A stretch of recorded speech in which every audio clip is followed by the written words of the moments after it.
All right, today is May 17th, Asphalt Cowboys. This is the breakfast setup right back over here at the end. That's the intersection of Market and Tehama. This here will get, you'll see some delineators. That's gonna be where the crowd comes in and forms a line. And that's gonna be for the pancake breakfast. And I'm just gonna pan, I'm with Dan Waite. He's in charge of the whole setup here. And what we're gonna do is we're going straight down Market. This is Butte right here, and then Yuba, I think, at the other side. So Dan, how do you set this up?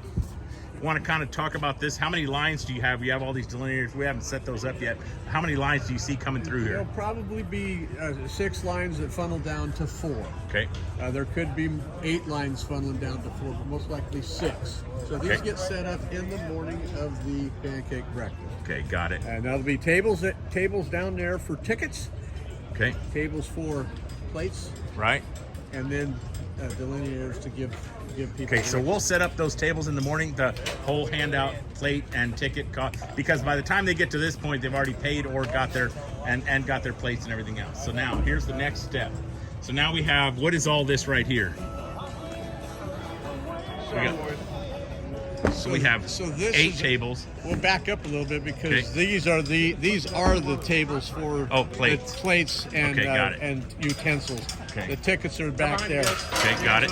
All right. So okay, so their tickets are going to be collected. Tickets are going to be collected there. They come down through the line. They're funneled down into right through here and getting some plates. So it'll be volunteers and cowboys here doing plates and utensils, correct? That's correct. Okay.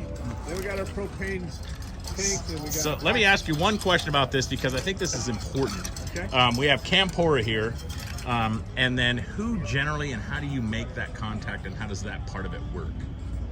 Well, the top puncher usually calls Campora and arranges what they already know, but we just confirmed that, hey, we need you here the day that we set the stoves up to hook the gas lines up. And as good as they always are, they don't even need to be called, but we still call them. Gotcha. Well, thank you very much, Campora. Yeah, thank you, Campora. So we got 4 big tanks, and then all rigid plumbing going down through here. Right. So there's rigid plumbing on that side and this side. And it always generally, from what it appears, they're always inset inside the axles. They're inside, or so they're not a trip hazard. There's a shut-off valve at each stove. Okay. So if there's a problem, we don't have to shut everything off. We can shut off the particular stove. Okay. All right. So then here we are into the stoves. At some point, that line's going to come down. That line's going to come down through there and here. They're always grabbing pancakes from the outside and the outside, outside and outside. What are these 2 stoves here for? This one? Those are the sausage stoves, and we have 4 serving lines. 2 on the west side and 2 on the east side. Okay. And that sausage. We have 9 hot cake stoves and 1 sausage stove on each setup. So the setup is the horseshoe, and there's the east side and the west side. Yep. The last 2 stoves is our smaller grill. Sometimes they only have 1 guy. This year we got 2 guys cooked on that one. Okay, so there's 2 guys on sausage, 2 guys on pancakes each generally, and then you have these single ones. I wanted to kind of point those out because those are different, so that people know. And that's kind of, I'm trying to capture each one of these. Are they always in the same order? That's the question I really want to know. They're always in the same order, and they're numbered that way. And the reason that is because the way the hitches are, if you have the hitches going the wrong way, then the pancake batter table doesn't fit, and we're tripping over hitches. So we figured out that the hitches have to go. The stoves always go in the same way. So we've renumbered them.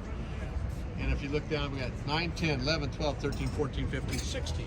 Yep. And that's 1, 2, 3, 4, 5, 6, 7, 8. Got it. So that's important to document, because I think everybody wonders about that, but just not necessarily is paying attention to that. And so it goes for a smaller breakfast. If you set up a smaller breakfast, it's kind of a good idea to use, numbers that are in order, so you know where your tongues are going to be. Right. Okay. All right. And then what do we have in between here? How do you set that up? you have, obviously you have nothing for sausage, but you're having batter tables, batter table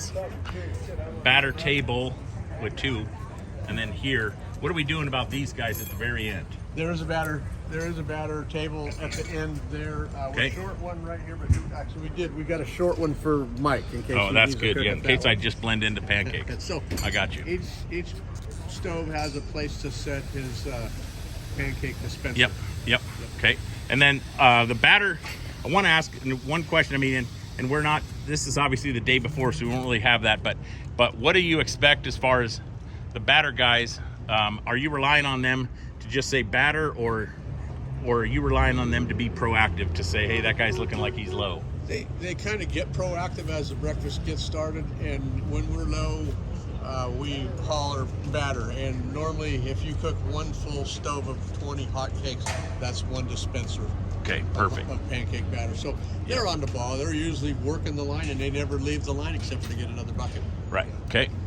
All right. So then now we come down through here, and what's all this set up over here?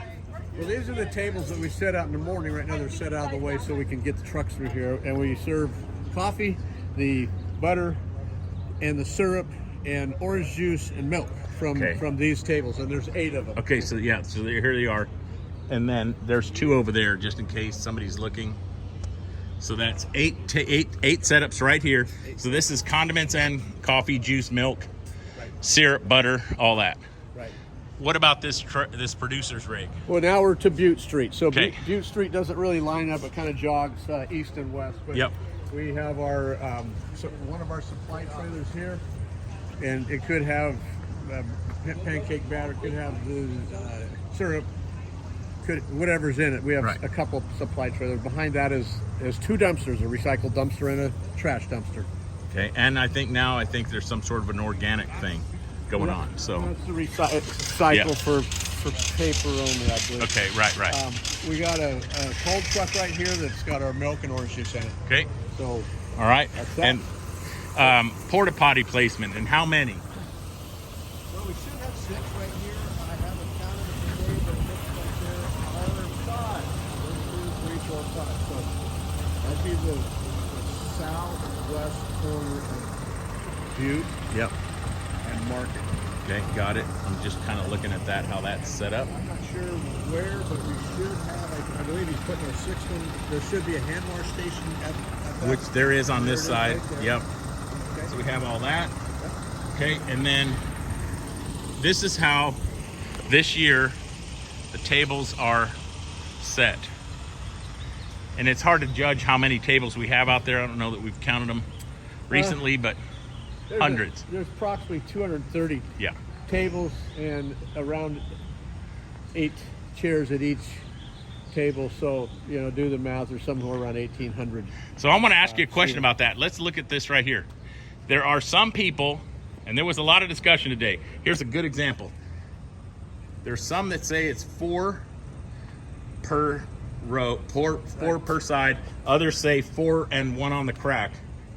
Well, I don't know what the answer is. The answer is, for myself, I just like to see 4 per table on each side. So that's 8 per table times around 230. That's 6. That's about 1,840, just doing the math in my head. Yep. So then they're over here. That's actually K2's property over there. Right. We're using their stuff, and it's also all along this side, on the west side of Market, all the way down. I know there's trucks in the way. You gotta have to kind of visualize through here, but there's there's tables, 2 and 3 rows, as many as you can fit, all the way through. And this goes all the way down to Yuba. All the way to Yuba. We do have a dumpster down here. I'm pretty sure they've got it there. If not, they're going to. And we are walking down a required 15-foot fire lane. Yep. So that's another thing. You got to make sure that you realize that you have to have medical aid capability all the way through here. And it doesn't look like it today, but tomorrow it will be. And that is, it could easily happen with this many people. That is important. So. And obviously the trucks that you see parked in this general area, they're all gone tomorrow. Yep. So then, last questions. When you set up, I think let's go back this way. I think the batter guys get here at what time about? Well, some of them get here at 12:30 at night. Right. So, you know, they're here really early. Okay. Personally, myself, I'm in charge of lighting the stoves. I get here at 2:30 and start lighting stoves. They take about an hour and 10 minutes to heat up and get adjusted. We start serving volunteer and cowboy breakfast at 4 a.m. Okay. And then, so what time do you want, say for instance, if you're on pancakes, what time do you tell those guys to show up? Well, if they're here at 4 o'clock, they're late. So Right. earlier than 4 is a good thing for anybody that's cooking, and that'd be all the sausage cooks and pancake cooks. Okay. And then coffee guys get here about the same time, I think. Coffee guys get here probably about 3 o'clock, and Yeah. it takes about an hour to brew a coffee, Yep. and then less than that on the next box. Okay. So is there anything that you look for each year that helps somebody when they're during the day? Meaning, this is a pretty good setup here about how to set it up. Is there something that you see every year that you just go, boy, I wish we'd fix? Well, we do that every year, and this year we changed from last year. We try to avoid tripping hazards.